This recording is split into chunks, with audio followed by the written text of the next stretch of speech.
We go from Vik, go to 209, which is not even here, but this is 209, then 232, up to meet 210, drive it the opposite direction, and when we hit the 208 we are close to Askja, which is the canyon, and Miro said let's find a place to take off here if possible.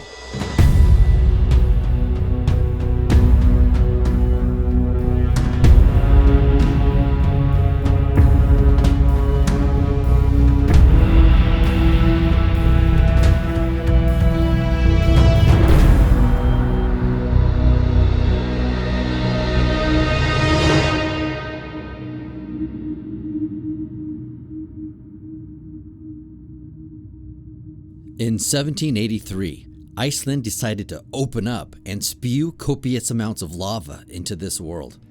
And in good form too, leaving a straight line of craters about 25 kilometers long. After a day of driving, we were anxious to get in the air, but... Miro, I think Ryan broke something on takeoff. I did. Within minutes, he had landed and got me fixed up with new parts, ready to catch up with the others.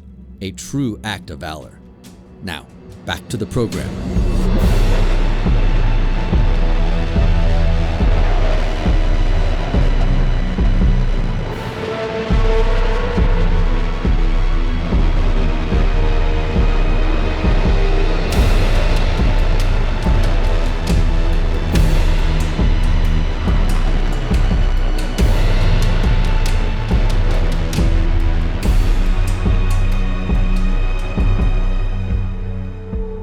After beating up my wing and a paramotor, along with some cumbersome camera gear misbehaving, topped off with some bumpy weather at the craters, I was about done for the day. Iceland had finally played its hand. There's a saying, altitude is the best medicine. Not sure if I made it up, but it's true. Something about getting a higher perspective makes your troubles below feel a bit smaller. A lot of people drive through Iceland and they see the summits and everything from the ground, and it's really nice. Then you get 5 meters above the ground going 40 kilometers an hour, and then suddenly things kind of change because you're in movement, and then you get a sense of how enormous things are. And that's what strikes me the most, to see those wings, to see other guys flying in front of you. I'd rather be flying in the back and see those guys in front of me than be in the front and enjoying the view. It's better with the gliders.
One flight is always different from the other, but you say, okay, it can be better, but no, then you take a new flight and it's even better. So I'm looking forward for the for the next flights.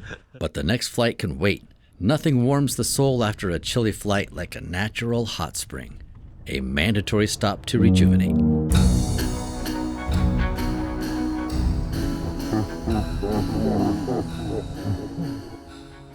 All right, let's move along.